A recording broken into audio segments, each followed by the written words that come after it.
کہتے ہیں. تو اس طرح کی چھوٹے علاقوں میں گاؤں دیہات کے اندر جو ہے وہ بعض مقامات پر تو جب وہ جاتے ہیں تو راستے دیکھ کے بندہ پریشان ہو جاتے ہیں کہ لے کے کہاں جا رہے ہیں یہ. لیکن جب وہاں پہنچتے ہیں تو پھر حیرت ہوتی ہے کہ ایسے مقام پر الحمدللہ دعوت اسلامی پہنچی ہوئی ہے, مدنی چینل کے ذریعے فیضان پہنچا ہوا ہے, اور ماشاءاللہ یعنی داڑھی امام مسجدیں الحمدللہ اور لوگوں کی الفتیں جو ہے وہ نظر آ رہی ہوتی ہیں سنیت کی طرف, اسلام کی طرف, اور امیر علیہ سنت سے جو ان کی محبت ہوتی ہے وہ سب اس مقام پہ نظر آتی ہے الحمدللہ. تو دعوت اسلامی کا تو یہ ایک ایسا کام اور ایسا فیضان ہے کہ جو انصاف کی نظر کے ساتھ دیکھے گا تو وہ کہہ اٹھے گا کہ واقعی یہ اس دور کے اندر جو ہے دعوت اسلامی بہت بڑی نعمت ہے. چھوٹے شہروں کے لیے, بڑے شہروں کے لیے تو اپنی جگہ پر, چھوٹے شہروں میں اپنی جگہ پر. جیسے ابھی آپ بات کر رہے تھے تو جس وقت ہم لوگ باقاعدہ واٹس ایپ کے نئے نئے جوابات شروع ہوئے تھے, بلکہ نہیں ای میل کے ذریعے سوالات آتے تھے ہمارے پاس, تو اس میں ویب کے ذریعے ہمارے پاس آتے تھے, اس کے وائس کے ذریعے سوال آتے تھے, ہم جوابات دیتے تھے. تو مجھے یاد ہے کہ بعض اوقات حیرت میں پڑ جاتے تھے کہ ہم کہ انڈیا کے بعض اوقات ایسے ایسے شہروں اور ایسے ایسے علاقوں سے میسیجز آ رہے ہوتے تھے, سوالات آ رہے ہوتے تھے کہ حیرت ہوتی تھی کہ یہ دعوت اسلامی پہنچی ہوئی کہاں پر ہے, کہاں پہنچی. اسی طرح کسی اور آپ ایریے کو دیکھ لیں, ویسٹرن کنٹریز کو دیکھ لیں, وہاں آپ چلے جائیں تو وہاں بھی دعوت اسلامی کا فیضان پہنچا ہوا ہے. یعنی واقعی یعنی جو دنیا کے اکثر ممالک ہیں وہاں پر دعوت اسلامی نے کسی نہ کسی طریقے سے مسلمانوں کو سنبھالا ہوا ہے الحمدللہ. اور یعنی اب یہ لیا کا شہر ہو گیا یا اس طرح یہ اس طرف کے ایریاز جتنے بھی ہو گئے تو بظاہر یہ بالکل ایک طرح کٹ کے ایک سائڈ پر ہیں, دوسری طرف ہیں, ان کو بہت بڑے بڑے شہر نہیں ہیں, ڈیولپ ہیں ماشاءاللہ, بعض علاقے اس کے اچھے تھے. تو اس سے یہ پتہ چلتا ہے کہ دعوت اسلامی کس طریقے سے وہاں پر پہنچی ہوگی اور کس طرح ہمارے ذمہ داران نے وہاں پہنچ کے کام کیا ہوگا. تو یہ واقعی یہ جو دعوت اسلامی ہے اگر اس کو دیکھا جائے تو یہ اس دور میں بالخصوص مسلمانوں کے لیے ایک بہت بڑی نعمت ہے. تو اس کے ساتھ تعاون کرنا, اس کے ساتھ جو ہے وہ مربوط رہنا, یہ اللہ پاک کی طرف سے ایک انعام ہے.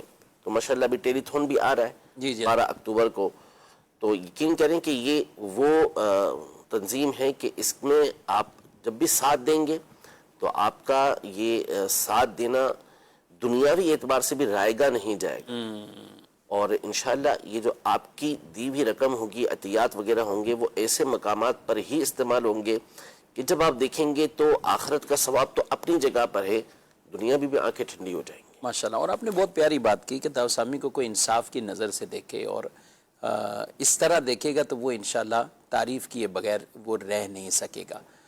قریب سے دعوت اسلامی کو دیکھنا یہ بہت اہم ہے اور بہت ضروری ہے. دعوت اسلامی کے ساتھ تعاون بھی کیجئے, خود بھی ساتھ ایسے شامل ہو جائیں, ورکر بن جائیں, اسلامی بھائی بن جائیں اور کام کیجئے. الحمدللہ اب تو اتنے شعبہ جات ہیں, آپ جس بھی فیلڈ میں چاہتے ہیں اپنے آپ کو آگے جو ہیں وہ لائیں, پیش کریں, تو انشاءاللہ آپ بھی دین کی خدمات بڑے آسان انداز سے سر انجام دے سکتے ہیں. مالی طور پر بھی ضرور تعاون فرمائیں. حضرت کل ہی گئے تھے, آج تشریف لائیں, تو میں نے کہا چلیں کچھ ابتدائی گفتگو ان سے اس حوالے سے ہو جائے. بڑھتے ہیں آپ کے سوالات کی طرف. سب سے پہلے کچھ ویڈیو شامل کرتے ہیں.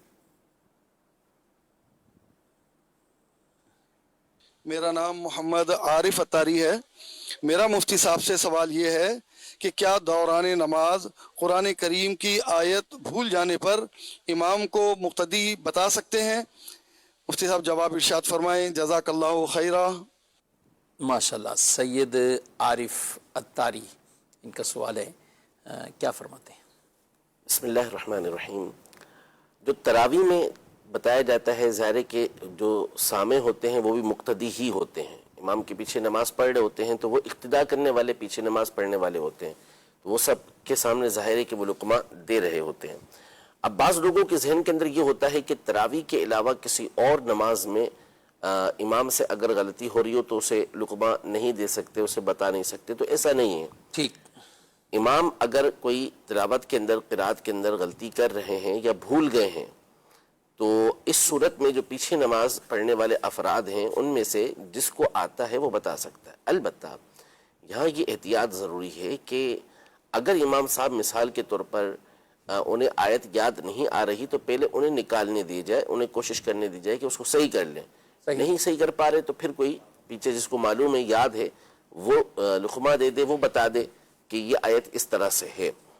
تو اس میں کوئی حرج نہیں ہے کہ اگر کسی نے پیچھے سے صحیح لقمہ دیا ہے، درست لقمہ دیا ہے، درست بتایا ہے، تو وہ بتا سکتا ہے. اور مؤذن ہی کا بتانا ضروری نہیں ہے، سامع کا ہی بتانا ضروری نہیں ہے، دوسرا کوئی اگر بتا دیتا ہے تو بھی یہ ٹھیک ہے، جائز ہو جائے گا. البتہ تراویح میں چونکہ مقرر ایک سامع ہوتا ہے، اگر سب بتانے لگیں گے تو پھر نتیجہ امام کی گھبراہٹ کی صورت میں نکلے گا، اور ہو سکتا ہے کہ جو ہے وہ کوئی خوشگوار باتیں ہو جائیں. تو اس لیے وہاں جو مقرر ہے وہی رکمہ دے. باقی اس کے علاوہ اگر کسی اور مقام پر امام صاحب سے غلطی ہو رہی ہے، وہ بھول گئے ہیں اور ان کو یاد نہیں آ رہا، تو ٹھیک ہے، پیچھے سے جو مقتدی ہیں وہ بتا سکتے ہیں. سورہ فاتحہ میں بھی لقمہ دیا جا سکتا ہے؟ ہر جگہ پہ دیا جا سکتا ہے. سورہ فاتحہ ہو یا کوئی اور صورت ہو، جب امام سے غلطی ہو رہی ہے، اسے یاد نہیں آ رہا، تو پھر کوئی بھی رکمہ دے سکتا ہے. سورہ فاتحہ میں یعنی دیگر یا ناظرین سے ہم بطور خاص یہ مسئلہ بتانا چاہیں گے کہ اگر سورت کوئی اور پڑھ رہے ہیں، اس میں کوئی آیت رہ جاتی ہے، لیکن اتنا پڑھ لیا کہ واجب ادا ہو گیا، بلکہ کافی حد تک وہ پڑھ لیا. سورہ فاتحہ کی تو ہر آیت واجب ہے. وہ واجب. اب یہاں کوئی رہ جائے اور لوگ اس کو تصور بنا کر کے نماز کے بعد بتا دیں گے تو نہیں، پھر ایسا نہیں ہو سکتا. یہ تو ظاہر ہے کہ نماز کی اصلاح کے لیے ضروری ہو جائے گا. اب واقعی امام صاحب کچھ آیت چھوڑ کے آگے بڑھ نہیں، گئے ایسا ہوتا ہے بعض کا، تو اس صورت میں تو پیچھے مقتدیوں کو بتانا پڑے گا. لازمی ان کو بتائیں. لازمی ہے کہ وہ بتائیں امام صاحب کو کہ یہاں آپ سے اس مقام پر یہ غلطی ہو رہی ہے. جی. سوال میرا یہ ہے کہ اگر بندہ پہلی رکعت میں شامل ہو تو کیا ہمیں ثنا جو ہے تو یہ جب شامل ہوتے جائیں تب پڑھنی ہے، یا پھر اس کا کیا طریقہ کار ہے؟ یہ بعد میں جب پہلی رکعت ہماری بنے گی سلام امام کے پھرنے کے بعد جب تب پڑھنی ہوگی، ہے اس کا طریقہ کار بتا دے. جی مزید سوال ایک اور شب.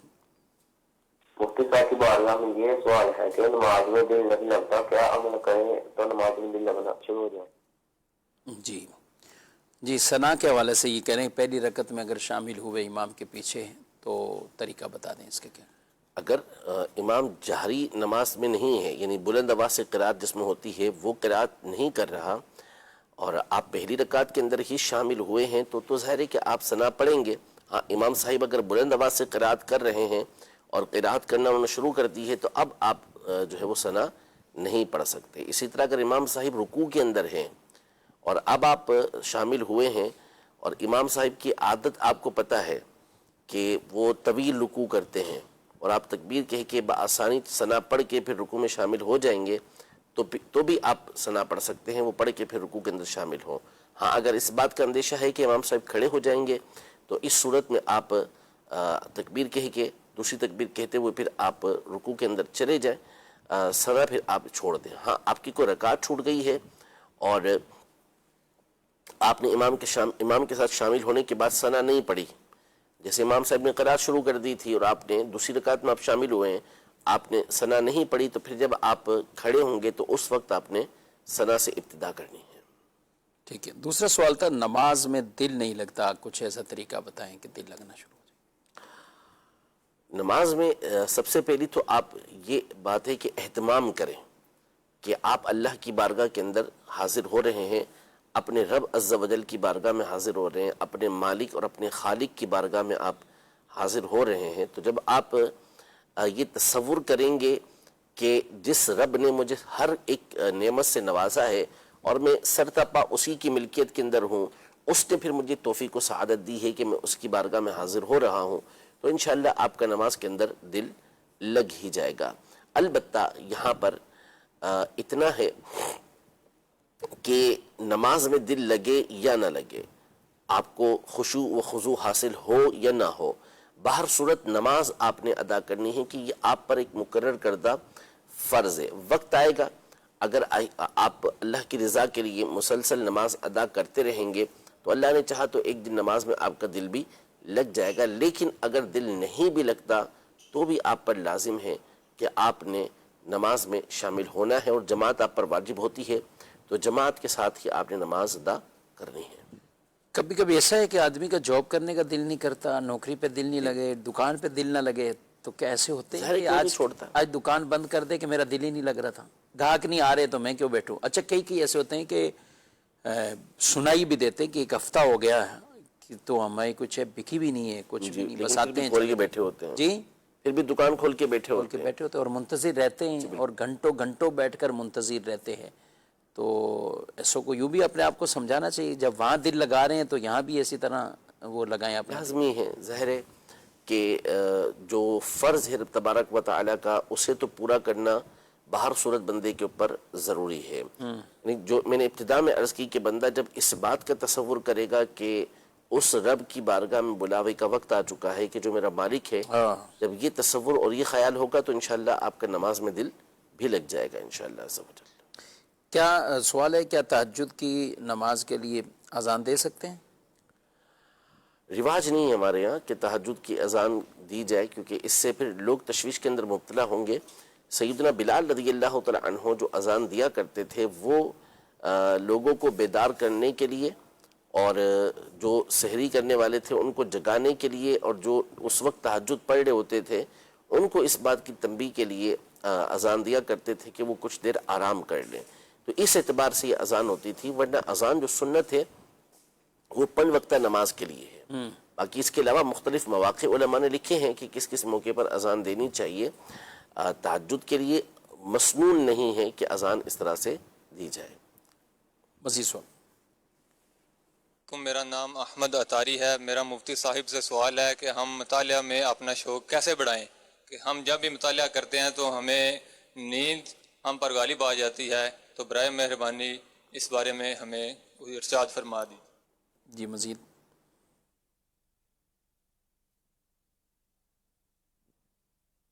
میرا نام محمد احسان اتاری ہے. مفتی صاحب سے رہنمائی درکار ہے کہ اگر کسی نے بیوی کو کہا تو میری بہن کی طرح ہے تو کیا اس سے طلاق ہو جاتی ہے؟ برائے مہربانی ارشاد فرما دیجیے. جی پہلے اس ویڈیو کو ہی لے لیتے ہیں، اور سوال بطور خاص بڑا ایک اہم، اس طرح کا کلمہ اگر بیوی کو کوئی بولتا ہے تو کیا کہیں گے؟ بولنا بالکل غلط ہے. صحیح. یہ بھی کہنا غلط ہے کہ تو میری بہن کی طرح ہے یا تو میری بہن ہے یا اس کو ویسے ہی بہن کہہ دیا، یہ سب غلط جملے ہیں. اچھا. بولنا تو درست کسی صورت بھی نہیں ہے. البتہ بہن کی طرح ہے یہ جملہ اگر کوئی نعوذ باللہ اس نیت سے کہتا ہے کہ جس طرح میری بہن مجھ پر حرام ہے تو اسی طرح تو مجھ پر حرام ہے، کہ بہن سے نکاح نہیں ہو سکتا کسی صورت بھی. اب اسی طرح سے وہ اس کو حرمت والا سمجھ کہتے ہوئے کہتا ہے کہ تو مجھ پر میری بہن کی مثل ہے، تو پھر یہ ایک صورت زہار کی بنتی ہے. لیکن ہمارے یہاں عام طور پہ اس کا کوئی تصور نہیں ہوتا، اور ایسے کوئی کہتا نہیں کہ تو میری بہن کی طرح ہے، بلکہ عام طور پہ اس کو بہن کہہ دیتے ہیں، وہ غلط کرتے ہیں. تو اس لیے اس پر کوئی حکم شرع یوں نہیں ہے کہ طلاق وغیرہ ہو جائے یا جو ہے وہ زہار ہو جائے، اس کے پھر احکام اپنی جگہ پر ہوتے ہیں.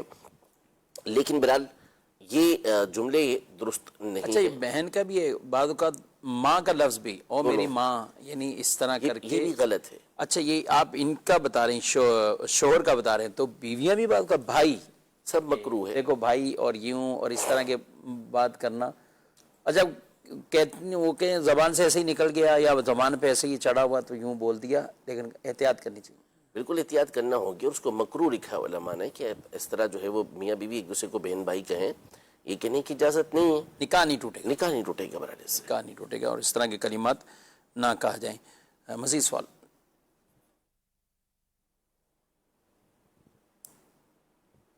جی کچھ چل رہا بھی. ایک اور سوال بھی تھا اس میں. ایسی یہ ایک سوال ہے کہ ایسی مہندی یا کوئی کلر بلیک نہ ہو لیکن لگانے سے بال کالے ہو جائیں تو اس پر کیا حکم شرعی ہے؟ اس سے پہلے بھی ایک سوال تھا شاید کچھ مطالعہ کے حوالے سے، ان کو مطالعہ کرنا، مطالعہ کرنا. تو مطالعے کے لیے مطالعہ کریں، یعنی آپ جو اسلاف کے واقعات ہیں، ان کے حالات ہیں، اس کا مطالعہ کریں تو انشاءاللہ تبارک و تعالیٰ اس سے آپ کے دل میں جذبہ پیدا ہوگا. اور دوسرا، جیسے بھی کچھ دیر پہلے ہم نے نماز کے حوالے سے گفتگو کی، تو اسی طرح مطالعے کا معاملہ ہے کہ آپ کثرت کے ساتھ مطالعہ کرتے رہیں، اگرچہ کہ آپ کا دل نہ لگے، تھوڑا سا سمجھ آ گیا، بھلے باقی وقت کے اندر سمجھ بھی نہیں آ رہا تو بھی آپ پڑھتے رہیں. جب پڑھتے رہیں گے تو پھر نتیجہ یہ نکلے گا کہ انشاءاللہ آپ کا دل جو ہے وہ اس کے اندر لگ جائے گا اور آپ کو مطالعہ کے اندر یہ لطف آنا شروع ہو جائے گا. تو جو پڑھنا درست ہو اپنے اساتذہ کے مشورے سے اس کا آپ مطالعہ کریں، نمبر 1. نمبر 2 یہ کہ اسلاف کے واقعات کے وہ کس قدر کثرت کے ساتھ مطالعہ کرتے تھے اور ان کا ذوق مطالعے کے حوالے سے کیسا ہوتا تھا، شوق کیسا ہوتا تھا، تو تو اس کو آپ پڑھیں گے تو انشاءاللہ تبارک و تعالی اس سے آپ کے دل کے اندر جو ہے وہ ذوق پیدا ہوگا. اس حوالے سے ایک تو مکتبۃ المدینہ کی کتاب ہے کہ حافظہ کیسے مضبوط ہو. تو حافظہ کیسے مضبوط ہو، اس میں بہت سارے واقعات آپ کو اس بزرگان دین کے مل جائیں گے، اسلاف کے مل جائیں گے. اور دوسری علامہ فیض احمد اویسی صاحب رحمۃ اللہ تعالی کی کتاب ہے مطالعہ کی اہمیت، چھوٹا سا رسالہ ہے، تو اس کو آپ پڑھیں تو انشاءاللہ اس سے بھی آپ کے دل کے اندر جذبہ پیدا ہوگا اور آہستہ آہستہ انشاءاللہ مطالعے کے آپ شوقین بن جائیں گے. یعنی چھوڑنا نہیں چاہیے کہ دل نہیں لگ رہا، اور بالکل چھوڑنا نہیں چاہیے. اور ایک ہی کتاب کو بعد اوقات پڑھتے ہوئے وہ ایسی کیفیات ہو جاتی ہے یہ ایسا نہیں جن کو جذبہ آتا ہے کہ ہم فتاوی رضیہ شریف پڑھیں گے. جی بلکہ میں تو کہوں گا، اور یہ دینی اسٹوڈنٹس بھی جتنے ہیں، طلبہ ہیں، ان کو بھی فتاوی رضیہ پڑھنے سے پہلے کسی مفتی صاحب سے یا کسی صاحب مطالعہ آدمی سے مشورہ بھی کر لے کہ ہمیں کیا پڑھنا چاہیے، کون سی جگہ سے ہم پڑھیں تاکہ ہماری دلچسپی رہے. اسی طرح بہار شریعت، اور آسانی اسی میں ہے کہ تنوع پیدا ہو، مختلف چیزیں آپ پڑھتے رہیں اور اس سے دل بھی لگا رہے. جو ایک عام اگر بات کریں طالب علم کے علاوہ کسی کی، جو ہمارے ہاں ہر ہفتے میں یا مختلف مواقع پر رسالوں کا اعلان ہوتا ہے، تو یہ کتنا مفید رہے گا ایک عام عوام کے لیے؟ بالکل، یہ تو انہیں ایک بڑی زبردست حکمت عملی ہے میرے اہل سنت کی کہ اس کے ذریعے سے مطالعے کا ذہن دیتے ہیں. چھوٹا سا رسالہ ہوتا ہے، جی ہاں، 20-25 زیادہ صفحات ہوتے ہیں، اس سے بھی کم ہوتے ہیں بعض اوقات. تو اس سے یہ ہوتا ہے کہ بندہ پورے ہفتے کے اندر تھوڑا تھوڑا کر کے پڑھ لیتا ہے تو کئی باتیں اسے حاصل ہو جاتی ہیں. اسی طرح ماہنامہ فضائل مدینہ آتا ہے، اس کا مطالعہ کرتے رہیں تو وہ آسان ہوتا ہے، قدر آسان ہوتا ہے دوسروں کے مقابلے میں. تو پھر یہ کہ آپ مطالعے کو چینج کرتے رہیں. صحیح. بعض اوقات ایسا ہوتا ہے کہ بندہ ایک ہی طرح کا مضمون پڑھتے ہوئے، ایک ہی کتاب کو پڑھتے ہوئے بسا اوقات واقعی اکتاہٹ پیدا ہو جاتی ہے. ہر ایک کے بس کی بات نہیں ہوتی کہ وہ اس کتاب کو پورا کر پائے. تو آپ چینجنگ لے کر آ جائیں. کبھی سیرت کی کتاب پڑھ لی تو کبھی آپ نے شرعی جو مسائل آسان ہوتے ہیں ان کا مطالعہ کر لیا، کبھی آپ نے تفسیر صراط الجنان کا مطالعہ شروع کر دیا. تو یوں مختلف کتابوں کا مطالعہ کرتے رہیں گے تو ذوق بھی پیدا ہوتا رہے گا اور انشاءاللہ مطالعے کی عادت بھی پڑ جائے گی. سوال یہ ہے کہ لڑکا اور لڑکی شادی جب ہو تو ان میں عمر کا کتنا فرق ہونا لازمی ہوتا ہے، یہ بتا دیں. لازمی تو کچھ اس میں نہیں ہے، البتہ جو بہتر ہے وہ یہ ہے کہ لڑکی جو ہے وہ عمر میں لڑکے سے چھوٹی ہونی چاہیے. اس کو بہتر کہیں گے، زیادہ سے زیادہ مستحب کہیں گے. لیکن اس میں کوئی لازمی نہیں ہے کہ لڑکی اگر بڑی عمر کی ہے تو اس سے جو ہے وہ شادی نہ ہو، ایسا نہیں ہے. خود نبی پاک صلی اللہ علیہ وسلم نے جب سیدہ خدیجہ رضی اللہ تعالی عنہا سے نکاح کیا سبحان اللہ، تو نبی پاک صلی اللہ علیہ وسلم کی عمر مبارک اس وقت 25 سال تھی، جبکہ سیدہ خدیجہ رضی اللہ تعالی عنہا کی جو عمر تھی وہ 40 سال کے قریب تھی، وہ صاحب اولاد تھیں. صاحب اولاد تھیں. اسی طرح حضرت سودہ رضی اللہ تعالی عنہا سے جو نکاح ہوا تو غالباً ان کی عمر بھی بڑی تھی. تو یوں اس میں کوئی نہیں کہ اگر عمر بڑی ہو تو نکاح کے اوپر کوئی اثر پڑتا ہو یا نکاح کرنا کوئی غلط کام ہو جاتا ہو، ایسا نہیں. البتہ مستحب یہ ہے کہ وہ عورت جو ہو کچھ عمر میں اس سے چھوٹی ہو. تو یہ لیکن جو بہت لوگوں نے بعض اوقات بہت زیادہ فرق جو بنایا ہوتا نا کہ 10-12 سال اتنے اور کمی، یہ تو بالکل یعنی عجیب و غریب معاملہ. اچھا پھر اس میں یہ پھر دوسرا پہلو یہ ہوتا ہے کہ اول اپنے بیٹے کے لیے چاہیے کوئی گڑیا چاہیے چھوٹی سی، وہ چھوٹی عمر کی بچی ہو، اور اپنی بیٹی ہے تو وہ پھر بڑی عمر کے لڑکے کو نہیں دینی، کہ ان کو 10 سال کا فرق بہت زیادہ لگے گا. اور اپنا بیٹا آیا ہے تو پھر آپ کو جو ہے وہ چھوٹی سی بچی چاہیے، تو ایسا یہ غلط ہے، یہ طریقہ کار ٹھیک نہیں ہے.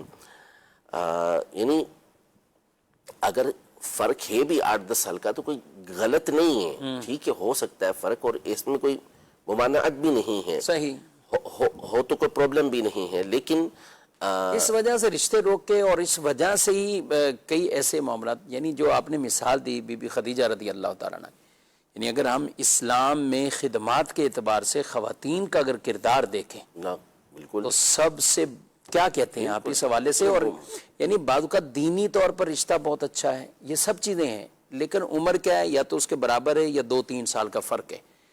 تو لوگ اس چیز کو یہ نہ بنیاد بنائیں اور کہیں کہ نہیں عمر چونکہ برابر ہے یا 2 سال کا فرق ہے، آگے آنے والی نسلوں کے لیے کتنے فائدے ہو سکتے ہیں. بالکل ایسا ہی نہیں، تو بالکل ہمارے یہاں تو بعض خاندانوں میں بالخصوص یہ تو اس قدر خراب رواج ان چیزوں کے پڑے ہوئے ہیں. یعنی بعض مقامات تو ایسے ہیں کہ اگر ان میں 20-22 سال سے اوپر لڑکی چلی جائے نا تو پھر وہ باتیں شروع ہو جاتی ہیں، یار کہ اس کا رشتہ نہیں آ رہا اور اس کی عمر بڑی ہو گئی ہے تو یہ ہو گیا ہے تو وہ ہو گیا ہے، اور بسا اوقات اس کو ڈپریشن کے اندر مبتلا کر دیتے ہیں۔ اچھا بعض خاندانوں میں اچھا رواج ہوتا ہے، ان کے اگر عمر اسی 25 26 30 سال بھی ہو جاتی ہے تو یہ مناسب عمر جو ہے وہ مناسب خیال کرتے ہوئے وہ نکاح کر رہے ہوتے ہیں، لیکن بعض خاندان بعض برادریاں میں نے دیکھی ہیں کہ ان کے اندر تو جیسے کوئی عمریں بڑی ہوئی تو اس کے بعد لوگ جو ہے وہ باتیں کرنا شروع کر دیتے ہیں اور معاملات میں باتیں شروع رشتہ بھی نہیں کرتے ہیں۔ بھیجتے، یعنی یہ بالکل غلط طریقہ کار ہے، یہ طریقہ کار ٹھیک نہیں ہے۔ ہاں جو شریعت مطہرہ نے عرف و عادت کے مطابق جن چیزوں کو دیکھنے کا حکم دیا اس وہ لڑکی میں بھی دیکھی جائے اور وہ لڑکی کے اندر بھی دیکھی جائے، اور بہتر جہاں پر ہو تو وہاں پر رشتہ کیا جائے۔ یہ عمر کا اتنا ٹینشن اور اتنا زیادہ اس کو اپنے سر پر نہیں لینا نہیں سوار کرنا چاہیے۔ جی مزید سوال۔ میرا نام محمد حسن اتاری ہے۔ میرا یہ سوال تھا، رہنمائی فرمائیں اگر کوئی دکاندار گاہک کو کسی چیز کے نقص چھپا کر بیچ دے تو کیا یہ دھوکے میں شمار ہوگا؟ جی بیٹھے بھی ہیں، کپڑوں کی دکان پہ ہیں، لیڈیز کے کپڑے ہیں، تو لیڈیز تو آپ کو پھر بتا دیں گی کہ اگر آپ نے ان کے ساتھ ایسا دھوکہ کیا ہے کیا کہتے ہیں۔ نہیں تو دھوکے کے لیے پھر کیا الگ سے کچھ سینگ لگانے پڑیں گے کہ یہ دھوکہ ہوتا ہے؟ تو دھوکہ کہتے کس کو؟ اور جب آپ نے اس کے جو خرابیاں تھیں اس کو چھپا دیا، اسے بتایا ہی نہیں آپ نے، اور جس کو کہتے ہیں کہ آپ نے گھما دیا اس کو تو یا لپٹا دیا اس کو آپ نے، تو یہ دھوکہ ہی تو ہے اور یہ گناہ ہے آپ کے لیے، ناجائز و حرام ہے اس طریقے سے کام کرنا۔ اور اگر وہ ایپ پر مطلع ہونے کے بعد اسے دیکھنے کے بعد آپ کے پاس آتے ہیں کہ بھئی اس کے اندر خرابیاں ہیں تو پھر آپ کو واپس کرنا بھی لازم ہوگا۔ ٹھیک ہے، ایب کس طرح کی، یعنی ان کو ایک تو ہوتا ہے یا یہ چلیں ان کی کپڑوں کی حوالے سے ہم گفتگو اگر کر لیں تو کپڑوں میں بعض اوقات اس کی کوالٹی یا اس کی نوع ہی تبدیل کر دینا، یعنی سامنے والے کو کچھ بتانا ہو کچھ اور، یا کسی کمپنی کا نام لے لینا، یہ دھوکے میں آئیں گے۔ دھوکے میں آئے گا، اور بعض اوقات ایسا ہوتا ہے یعنی اب ہاتھ کا کام ہے تو اس کو، یعنی اس کو ہاتھ کا کام کہہ کے بیچنا، وہ مشین کا کام یا دیگر۔ اصل میں ہوتا یہی ہے کہ بعض اوقات گاہک ہوشیار بن رہا ہوتا ہے تو پھر یہ بتاتے ہیں کہ ہم آپ سے اوپر کی چیزیں ہیں، تو اس کو دکھایا اچھا کپڑا گاہک کو تو گاہک کہتا ہے اس سے اچھا دکھاؤ، تو پھر اس سے گھٹیا دکھا کے اس کو اعلیٰ بنا دیتے ہیں اس کو اور اس کو دھوکہ دے دیتے ہیں۔ بعض اوقات کپڑے کے اندر کوئی عیب ہوتا ہے تو اس کو چھپا دیتے ہیں۔ عیب تو بہرحال جو پھٹا ہوا ہے یہ کسی جگہ سے اس کے اوپر کچھ کام کیا ہوا ہے تو وہ تو پہچان جاتے ہیں عام طور پہ لوگ، لیکن کپڑے کی جو کوالٹی ہوتی ہے وہ ہر ایک نہیں پہچان سکتا۔ تو بعض اوقات اس طرح دھوکہ دیتے ہیں کہ فلاں مشہور برینڈ کا یہ کپڑا ہے اور اس کی فرسٹ کاپی ہے تو یہ ہے تو وہ ہے، حالانکہ وہ کچھ بھی نہیں ہوتا اور اس کو غلط چیز جو ہے وہ دے دی جاتی ہے۔ اور بعض اوقات تو مارکیٹ ریٹ جو ہوتا ہے اس میں بھی غبن فاحش سے کام لے لیتے ہیں کہ عام طور پہ وہ کپڑا جو ہے وہ 500 600 700 800 1000 کا مل رہا ہوتا ہے، لیکن یہ 10 12 ہزار بعض اوقات یا 3 4 ہزار روپے بعض اوقات اس طریقے سے لے بتا دی اور لیتے ہیں، دھوکہ دیا، دھوکہ دیتے ہیں اس کو۔ جی مزید سوال۔ میرا نام راشد ہے۔ میرا مفتی صاحب کی بارگاہ میں سوال ہے کہ قرآن پاک کی تلاوت میں اگر یہ ریکارڈنگ بھی ہے اس کا احترام کس طرح کیا جائے؟ جی احترام تو بہرحال قرآن پاک کا ہر صورت میں کیا ہی جائے گا۔ ٹھیک۔ کچھ شرعی احکام ہوتے ہیں، جیسے کوئی شخص تلاوت قرآن مجید فرقان حمید سننے کے لیے کسی مقام پر بیٹھا ہے اور وہاں پہ کوئی قاری صاحب تلاوت کر رہے ہیں یا کوئی قرآن پڑھنے والا تلاوت کر رہا ہے تو اب وہ اس نیت سے بیٹھا ہے تو فرض عین ہو جاتا ہے اس کے اوپر سننا۔ بہت سارے افراد ہر ایک سننے کے لیے آئے تو ہر ایک کو سننا پڑے گا، اور اگر سب سننے کے لیے نہیں آئے اور پہلے سے وہاں قرات ہو رہی تھی اور وہ جگہ بھی قرات کے لیے مناسب ہے تو اب کسی ایک پر سننا یہ ضروری ہو جائے گا۔ اسی طرح گھر میں آپ کا کوئی قرات کر رہا ہے، تلاوت کر رہا ہے، بلند آواز سے کر رہا ہے اور وہاں پہ معمول ہے اور بیٹھتے ہیں لوگ سننے کے لیے گھر کے، تو پھر کسی نہ کسی کو سننا ہوگا۔ لیکن یہ جو ریکارڈڈ تلاوت ہوتی ہے یا جو ٹی وی پر آ رہی ہوتی ہے، یہ چونکہ ایک وہ قرات نہیں ہے کہ جو سامنے بیٹھ کے سنی جا رہی ہوتی ہے، تو اس کا حکم وہ نہیں ہے، فرضیت والا نہیں ہے۔ تعظیم اپنی جگہ پر ہے۔ جب آپ نے تلاوت لگائی ہے، تلاوت چل رہی ہے آپ کے چینل پر یا آپ نے ریکارڈڈ لگائی ہوئی ہے، تو اس صورت میں آپ اسے سنیں، ایسے ہی نہ اسے چھوڑ دیں، بہتر یہی ہے سنیں۔ لیکن اگر کسی نے خیر و برکت کے لیے مثال کے طور پہ گھر میں تلاوت لگا دی اور کوئی سن نہیں رہا تو یہ نہیں کہیں گے کہ یہاں پر نہ سننے کی وجہ سے وہ گناہگار ہوئے، بہتر وہی ہے کہ آپ نے جب لگائی ہے تو پھر آپ سنیں بھی، لیکن اگر کوئی برکت کے لیے لگاتے ہیں تو ہم اسے منع نہیں کریں گے۔ صحیح ہے۔ اور اس میں کام کاج کے اعتبار سے جو لوگ دکان کھولتے ہیں شروع میں ایک لوگوں میں رجحان ہے یا زیادہ نہیں کہیں تو کچھ نہ کچھ رجحان ہوتا ہے. بالکل سورہ یاسین لگاتے ہیں, سورہ رحمان لگاتے ہیں, کیا کہیں گے؟ تو ٹھیک ہے لگائیں, مسئلہ نہیں, اچھی بات ہے, ثواب ملے گا. اور صبح ٹائم میرا خیال ایک یہ بھی نیت ہوتی برکت تو ملے, لیکن ساتھ ساتھ یہ ہے کہ اس ٹائم گاہک بھی زیادہ نہیں ہوتے تو وہ آرام سے سنے نا, یعنی وہ ہوتا ہے کیا ہے کہ لگائی اور ساتھ میں صفائی شروع کر دیتے ہیں, تو جائز ہے یہ تو اس ٹائم پر. لیکن بہتر یہ ہے کہ جب آپ ایک برکت حاصل کرنا چاہ رہے ہیں تو پھر پراپر طریقے سے حاصل کریں کہ بیٹھیں اور اس کو سنیں. اچھا خود کوئی نہیں سن رہا یا خود اس کو اپنے کام کاج دیکھنے, اور وہ اتنی بلند آواز سے لگاتے ہیں کہ سارے سنتے رہیں, قریب ہوتا رہے. جی سارے سنتے رہیں. یہ طریقہ کار پر ٹھیک نہیں ہے. آواز آپ اس کی اتنی ہی رکھیں کہ آپ کی دکان کے اندر وہ گونجتی رہتا کہ آپ کو برکت حاصل ہو. صحیح. اچھا کچھ لوگ قبرستان میں بھی شروع ہو گئے یہ سلسلہ, جی ٹیپ ریکارڈ یا کوئی ایسی چیزیں رکھ دیں اور تلاوت چلا کے چھوڑ دی, کیا کہیں گے؟ ہاں یہ تو بعض مقامات پر ایسا شروع ہو گیا ہے کہ 24 گھنٹے وہ جو اس طرح لگاتے ہیں, تو اس طرح نہیں کرنا چاہیے. آپ پڑھیں, پڑھ کر اشارے ثواب کریں. اب آپ نے لگا دیا, کوئی وہاں سے گزر رہا ہے تو بیچارہ ہو سکتا ہے کہ وہ پریشانی کے اندر بھی مبتلا ہو سکتا ہے, یا کوئی وہاں پر فاتحہ پڑھنے کے لیے آیا اور آپ مسلسل وہاں پہ ٹیپ چل رہا ہے تو وہ کیسے پڑھے گا, وہ مشکل کے اندر مبتلا ہو جائے گا. تو لگائیں, جب آپ جائیں تو وہ ٹھیک ہے, آپ سنیں بیٹھ کے, وہ الگ چیز ہے, لیکن اثر یہ کہ آپ پڑھ کر پھر خود پڑھیں تو وہ زیادہ بہتر ہے. جی ناظرین کرام, اپنے پروگرام ملاحظہ کیا ہے, وقت تو پروگرام کا اپنے اختتام کو پہنچا ہے. آپ کے کئی سوالات ہوتے ہیں جو واقعی پروگرام کا حصہ تو ہم نہیں بنا پاتے, لیکن اس کے لیے دارالفتہ اہل سنت کا نمبر اپنے پاس رکھیں اور آپ ڈائریکٹ بھی اس نمبر پر کال کر کے اپنے وہ شرعی مسائل پوچھ سکتے ہیں. اللہ پاک ہم سب کو علم نافع عطا فرمائے, اور جو کچھ علم کی بات, دین کی بات سیکھیں, اللہ مجھے اور آپ کو عمل پیرا ہونے کی توفیق دے.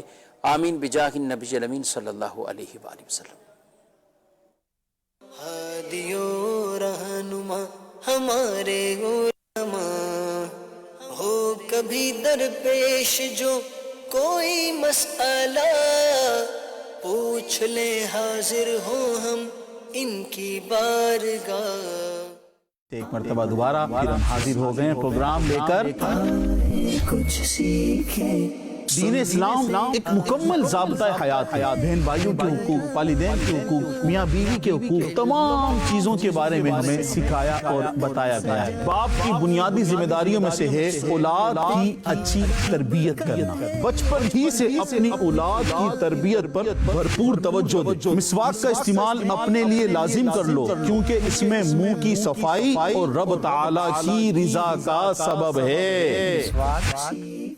سنت ہے.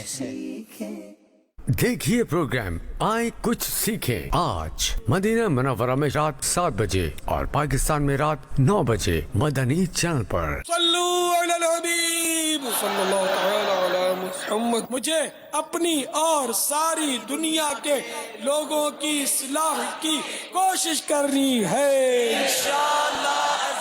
نماز ہم پر فرض ہے, اور جو شخص جان بوجھ کر نماز چھوڑ دیتا ہے وہ ہزاروں سال جہنم میں رہنے کا مستحق بن جاتا ہے.